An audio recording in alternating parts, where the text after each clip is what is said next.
அனைவருக்கும் இனிய மாலை வணக்கம். எல்லாரும் எப்படிங்க? நல்லா இருக்கீங்க?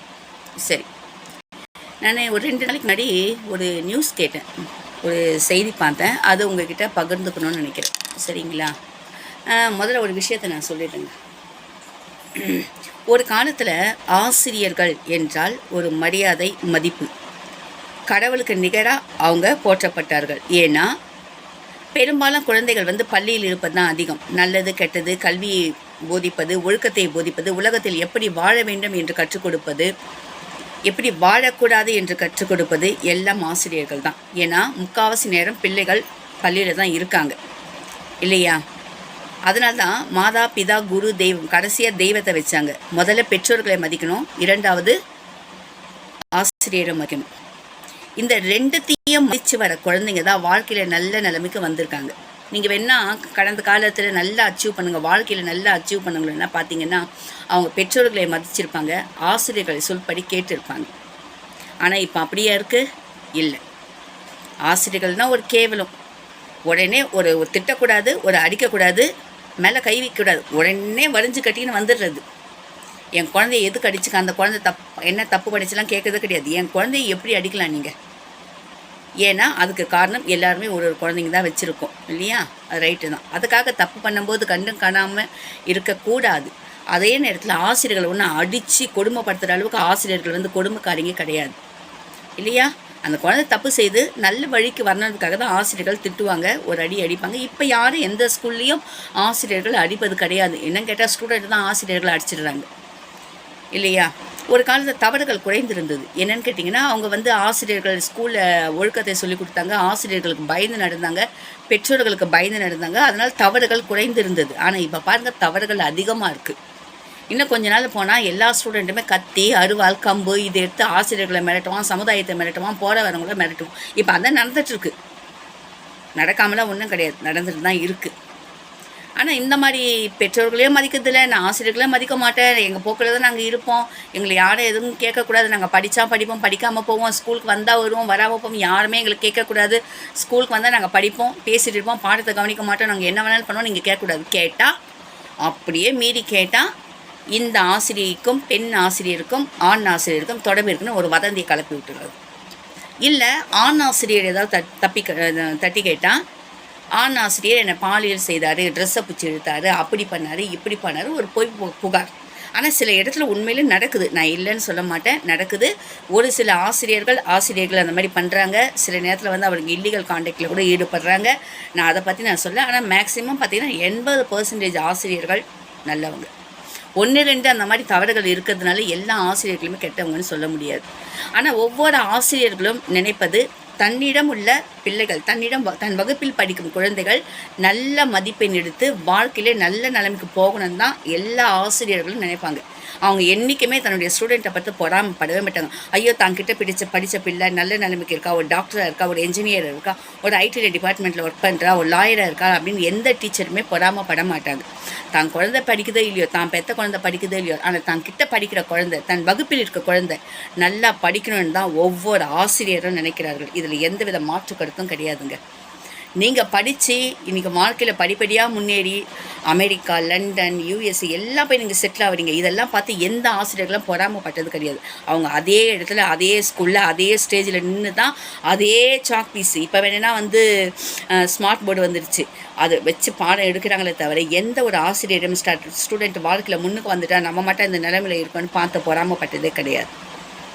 ஆனால் அப்படியேப்பட்ட ஆசிரியரை மரியாதை குறைவாக, இழிவான வார்த்தைகளால், தகாத வார்த்தைகளால் பேசுவது அநாகரிகமானது.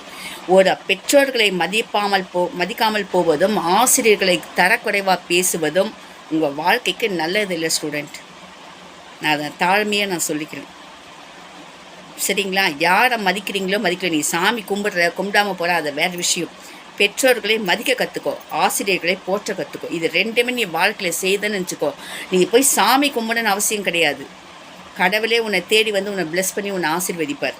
சரி, இப்போ நான் டாபிக் வரேன்.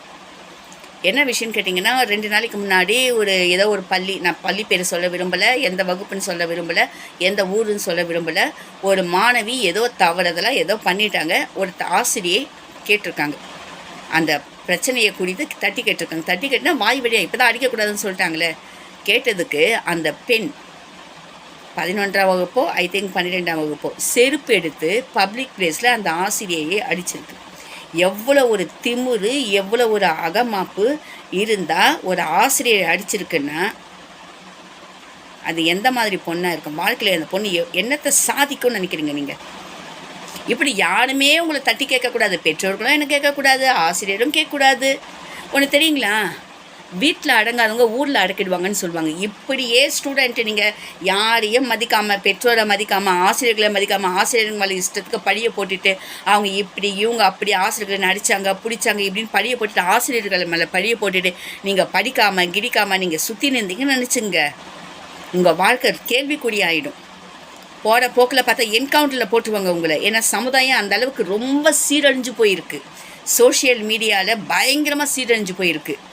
அதே நேரத்தில் பெற்றோர்களுக்கு ஒரு ரெக்வஸ்ட் என்ன வைக்கிறேன்னு பார்த்தீங்கன்னா, என்ன வைக்கிறேன், வீட்டில் ஆண் பிள்ளையாக இருக்கட்டும் பெண் பிள்ளையாக இருக்கட்டும் 12ஆம் வகுப்பு வரை உங்கள் கண்காணிப்பில் இருப்பது நல்லது. அந்த குழந்தைங்க என்ன பண்ணுறாங்க, ஃபோனில் என்ன பண்ணுறாங்க, நீங்கள் போய் அந்த ஃபோனை வாங்கி பாருங்கள். அவங்களுக்கு பிரவேசி வேணும் தனிமையை கொடுத்துட்டு நீங்கள் பாட்டு நீங்கள் தனியாக இருந்து அவங்கள சோஷியல் மீடியாவில் தவறான விஷயங்கள் நிறைய இருக்குது, அதை தான் அவங்க பார்க்க போகிறாங்க. ஏன்னா இப்போ அதில் தான் ஹோம்ஒர்க் கொடுக்குறாங்க எல்லாமே. அதனால் வேறு வழி கிடையாது, ஃபோன் அவங்கக்கிட்ட கொடுத்து தான் ஆகணும். இருந்தாலும் நீங்கள் பக்கத்தில் உட்காந்து கவனிக்கணும். ஒரு வீட்டில் நடந்த உண்மையான சம்பவம் என்னன்றது நான் சொல்கிறேன் பாருங்கள். ஒரு அம்மா அப்பா ஒரு ஆண் குழந்தை, சரிங்களா? அம்மா அப்பா இருக்காங்க, அம்மா சமைக்கிறாங்க. அவங்க அப்பா ஃபோனில் ஒரு தேவையில்லாத ஒரு விஷயத்தை பார்த்துட்ருக்கார். தேவையில்லாத ஒரு விஷயத்த ஒரு ரூமில் உட்காந்து பார்த்துட்ருக்கார். பார்த்து முடிச்சுட்டு அம்மா வராங்க. அம்மா அப்பா பண்ணுறதை பார்க்குறாங்க, பார்த்துட்டு திட்டிட்டு போகிறாங்க. இங்கேருந்து ரூமில் போய் பார்த்தா பையன் அதையே பார்க்குறான். எப்படி இருக்கு பாருங்கள். அப்போ அம்மாவுக்கு எப்படி இருக்கும்? எவ்வளோ கோவம் வரும்? இது யார் செய்த தவறு? இப்போ அப்பானால போய் கேட்க முடியாது, அவருக்கு மனசாட்சி உறுத்தும். ஏன்னா நம்ம அதானே பார்த்துட்ருக்கோம். அதே தான் அவங்க பையன் பார்க்குறான். 8th 9th படிக்கிற பையன். இது அந்த அம்மா சொல்லி புலம்புது. உண்மை ப்ராமிஸ் நடந்த விஷயம். இதுக்கு காரணம் என்ன?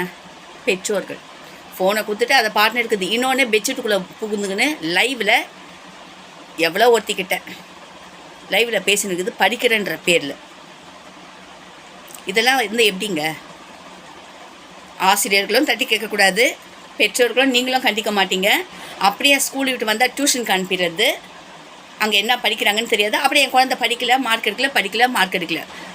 இந்த காலத்தில் ஸ்டூடெண்ட்டுடைய மாணவர்களினுடைய எதிர்காலம் கேள்விக்குறியாக இருக்குது. ஞாபகம் வச்சுக்கோங்க. ஒரு ஆசிரியர் தட்டி கேட்கக்கூடாதுன்னா வேறு யாருக்கு தான் நீங்கள் அடங்க போகிறீங்க? அப்போ கடைசியாக என்கவுண்டர் தான் உங்களுக்கு. என்கவுண்டர் தான். யாருக்குமே அடங்க மாட்டேன்னா என்கவுண்டர் தான். குழந்தைகள் தான் வருங்கால சந்ததிகள், வருங்கால தூண்கள், ரைட்டா? அதனால் பேரண்ட்ஸ் ஆகிய நீங்களும் கொஞ்சம் பொறுப்பெடுத்து பிள்ளைகளை கவனமாக வளர்க்க பாருங்க. ஸ்டூடெண்ட் ஆசிரியர்களையும் பெற்றோர்களையும் மதிக்க கற்றுக்குங்க. நீங்கள் கோயிலுக்கு போகிறீங்க, போகாமல் போகிறீங்க, படிக்கிறீங்க, படிக்காமல் போகிறீங்க, அதெல்லாம் தேவையில்லைங்க. ஒழுக்கம் ரொம்ப முக்கியம், கல்வி ரொம்ப முக்கியம். ஆசிரியர்களை மதித்தாதான் உங்களுக்கு படிப்பு வரும். நீ என்னதான் பட்ட படிப்பு மேதாவியாக இருந்தால் கூட பெற்றோரை மதிக்கலை, ஆசிரியரை மதிக்கலைன்னா சத்தியமாக வாழ்க்கையில் முன்னுக்கு வர முடியாது. அதனால் ஆசிரியர்களை மதிக்க கற்றுக்குங்க, பெற்றோர்களை போற்ற கற்றுக்குங்க. அப்போ தான் வாழ்க்கையில் நல்ல நிலைமைக்கு வருவீங்க. எனக்கு அந்த செய்தியை கேட்டவுடனே ரொம்ப கஷ்டமாயிடுச்சுங்க. இது ஒரு விஷயம். இன்னொரு விஷயம் தவிர நான் பேசுகிறேன். அதுக்கப்புறம் இதில் ஏதாவது உங்கள் கருத்துக்கள் இருந்தால் கொஞ்சம் சொல்லுங்கள். நான் திரும்ப சொல்கிறேன், எஜுகேஷன் இஸ் மஸ்ட்.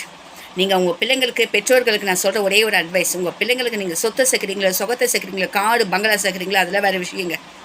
படிப்பை கொடுத்துருங்க. படிப்பை கொடுத்துட்டிங்கன்னு நினச்சிங்க, அந்த குழந்தை அவங்களையும் பார்த்துக்கும், குடும்பத்தையும் பார்த்துக்கும். அதே நேரத்தில் ஸ்டூடெண்ட்டுக்கு நான் சொல்கிற ஒரே அட்வைஸ், படிச்சிடுங்கப்பா. கஷ்டப்பட்டு மோதியாவது படிச்சிடுங்க. நீங்கள் படிச்சிட்டிங்கன்னு நினச்சிங்க, உங்களை நீங்கள் பார்த்துக்கலாம், உங்கள் குடும்பத்தையும் நீங்கள் பார்த்துக்கலாம். சரிங்களா? பிடிச்சிருந்தால் லைக் பண்ணுங்கள், ஷேர் பண்ணுங்கள், கமெண்ட்ஸ் பண்ணுங்கள். பாய்.